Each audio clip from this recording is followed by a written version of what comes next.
जय हिंद साथियों, VKS study में आपका स्वागत है। हम आप लोगों को आज मैथ से रूबरू कराएंगे कि आखिर मैथ होता क्या है। मैथ से जो भी डर लगता है उसको आज हम आपको समझाएंगे कि मैथ पढ़ना क्यों चाहिए। अगर आप लोग मैथ से डरते हैं, मैथ से तकलीफ होती है आपको, देखो किसी भी चीज से डरोगे तो जब तक उस पर काम नहीं करोगे तब तक वो डर नहीं खत्म होगा। तो दोस्त, आज अगर आप ये पूरी वीडियो देख लेंगे तो आपको ऐसा महसूस होगा कि मुझे मैथ पढ़नी चाहिए, ना कि मैथ से डरना चाहिए। डर के आगे जीत है। कौन कहता है? सलमान खान, माउंटेन ड्यू पियो। तो यहाँ माउंटेन ड्यू मत पीना, लेकिन मैथ पे प्रैक्टिस जरूर करना। तो दोस्त चलो देखते हैं कि मैथ आखिर होता क्यों, मैथ इस समाज में, इस धरती पे आया कैसे, मैथ को प्राकृतिक संख्याएं क्यों कहते हैं, प्राकृतिक संख्याएं क्यों कहते हैं मैथ में। तो दोस्त आओ देखते हैं। सबसे पहले देखेंगे हम मैथ क्यों पढ़ें। मैथ क्यों पढ़ें? देखो, मैथ पढ़ने से दिमाग प्योरीफाई होता है, दिमाग स्पार्क मतलब करंट आता है, मतलब जैसे दिमाग तेज होता है। मैथ पढ़ने से दिमाग तेज होता है। मैथ साउंड से रिलेट करता है। मैथ ब्रह्मांड से लिया गया है। अब सोचो कि ब्रह्मांड से कैसे लिया गया है। देखो, कभी भी प्राकृतिक संख्याएं आपने सुनी है? प्राकृतिक संख्याएं आपने सुनी है तो प्राकृतिक संख्याएं आई कहां से? आपको किसी ने समझाया कभी जीवन में कि ये एक वस्तु है, ये एक कार है, ये एक मोटर कार है, ये एक एरोप्लेन है, ये एक घर है? मतलब एक कहां से आया? वो प्राकृतिक ब्रह्मांड, प्राकृतिक संख्याएं हैं ये। आज हमारे हिसाब से आज आपको ये बात समझ में आ गई होगी कि मैथ आखिर क्यों पढ़ें। दिमाग को प्योरीफाई करता है, माइंड को साउंड से रिलेट करता है, साउंड से रिलेट करता है मैथ, और उसके बाद हमारे मस्तिष्क का विकास करता है मैथ। और देखते हैं, गणित सभ्यता एवं संस्कृति का दर्पण है। गणित, जो गणित है, सभ्यता एवं संस्कृति का दर्पण क्यों कहा गया है?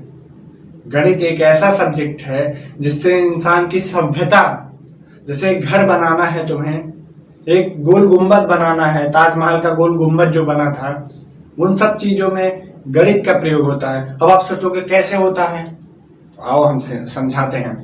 देखो, अगर कोई घर बनाना है तो मिस्त्री, आप कभी भी घर बनाते समय मिस्त्री को देखे होंगे। मिस्त्री क्या कहता है? आप एक पेन लाइए, एक कॉपी लाइए, हम आपको पूरा स्ट्रक्चर बना के दे देंगे। उसके बाद आपको टाइल्स से लेके, सीमेंट से लेके, मकान से लेके, जो भी सामान उसमें लगेगा हम सब आपको बता देंगे। अब वो कैसे बताता है?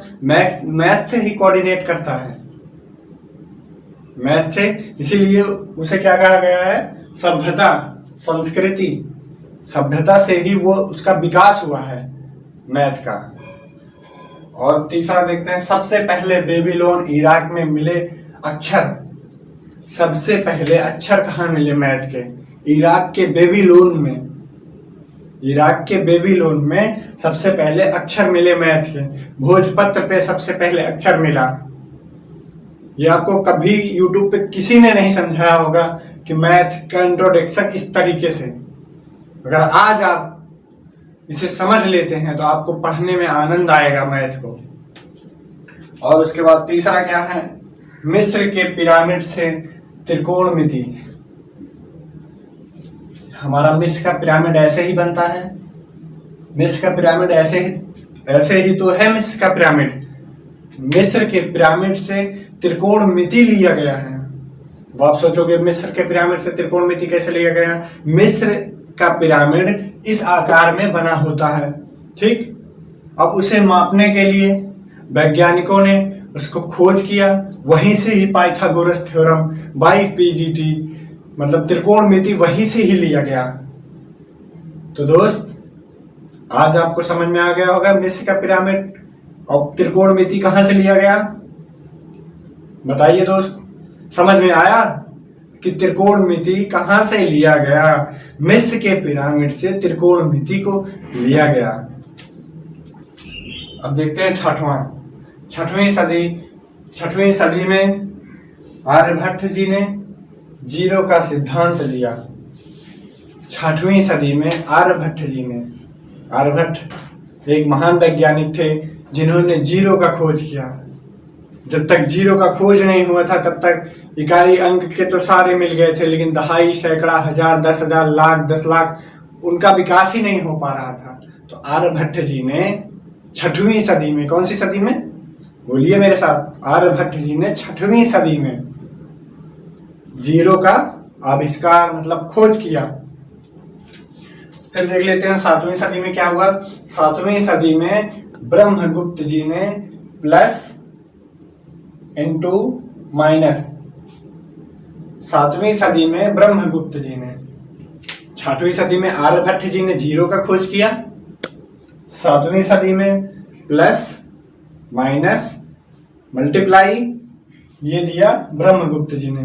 और लेकिन यहीं पे भाग का खोज नहीं हो पाया था, केवल 3 ही सब्जेक्ट के खोज हो पाए थे, भाग का खोज यहाँ नहीं हो पाया था सातवीं सदी में।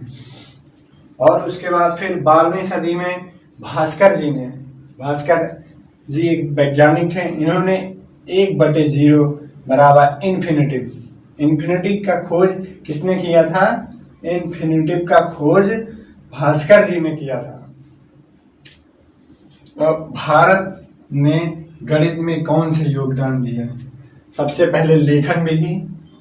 देखो पहले संख्याओं को कैसे रखा जाता था उसे किसी को नहीं मालूम था। फिर 1, 0, 1, 2, 3, 4, 5, 6, 7, 8, 9 इसी तरीके से लेखन विधि कि किस तरीके से लिखा जाए, इस विधि को भारत ने ही, अपना प्यारा भारत ही दिया। तो दोस्त हमें गर्व है कि हमारा प्यारा भारत, यहाँ पे कितने सारे वैज्ञानिक हुए जो कि पूरे मैथ को ही सिस्टमेटिक ढंग से बना दिया। अगर मैथ को सिस्टमेटिक ढंग से ना बनाते तो आज हम लोग मैथ पढ़ पाते? नहीं पढ़ पाते, केवल जानते रहते कि मैथ क्या है। बस क्रम से बैठाना यही चीज है, मतलब उन्हें क्रम से व्यवस्थित करना। त्रिकोणमिति का भी जो भी आविष्कार हुआ था वहां से मिस्र के पिरामिड से, वो भी कौन दिया था? भारत से ही मिला था त्रिकोणमिति भी। तो दोस्त आज ये बताएं कि हम जो भी आपको ये मैथ का इंट्रोडक्शन दिए वो आपके समझ में आ गया होगा, और आपको अब ये डर नहीं लगना चाहिए कि मैथ हमें नहीं पढ़ना चाहिए। मैथ में आनंद लेते रहो, मैथ प्रैक्टिस है। अगर आप प्रैक्टिस करते रहे, बार बार प्रैक्टिस करते रहे तो मैथ अपने आप आने लगेगी। तो दोस्त आप लोगों से विनम्र निवेदन करते हैं कि डर के आगे जीत है। जिस तरीके से मैं अपनी एक स्टोरी बताता हूँ कि मैं छोटा था, रूम में रहता और रात हो जाती तो मुझे बाहर जाने में डर बहुत लगता। तो मेरे पापा क्या करते, नॉर्मल उठो जाओ, वो तुरंत डांटते, उठो जाओ बाहर।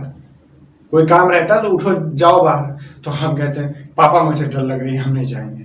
फिर और फिर गुस्सा आ जाते हो, जाओ बाहर, जाना है कि नहीं जाना है? तो फिर डरते डरते जाते, और जाने के बाद फिर ऐसी आदत हो गई कि जहाँ पे जैसे रात में कोई ऐसे अचानक इधर उधर की आवाज आती है, मुझे ऐसे कुछ अलग से दिखता, ये सब की बात है। तो अगर जहाँ डर लगता है वहां हम चले जाते हैं, वहां कुछ नहीं रहता। तो इसी प्रकार से अगर मैथ आप लोग सीखना चाहते हैं, मेहनत करना चाहते हैं, तो उसे प्रैक्टिस करते रहें बराबर। बस प्रैक्टिस से ही जीत मिलेगी। तो दोस्त ये वीडियो आपको कैसी लगी कमेंट बॉक्स में जरूर बताएं, और अपने दोस्तों के साथ शेयर करें ताकि उन्हें भी लगे कि मैथ क्या है, मैथ क्यों पढ़ें हम। आज इसके बारे में ये टॉपिक था। हम समझते हैं आज आपको ये बात तो बिल्कुल समझ में आ गई होगी कि मैथ को कहाँ से लिया गया, क्यों लिया गया और क्यों पढ़ें हम इसे। तो दोस्त चलते हैं, फिर मिलेंगे अगले वीडियो में। जय हिंद, वंदे मातरम।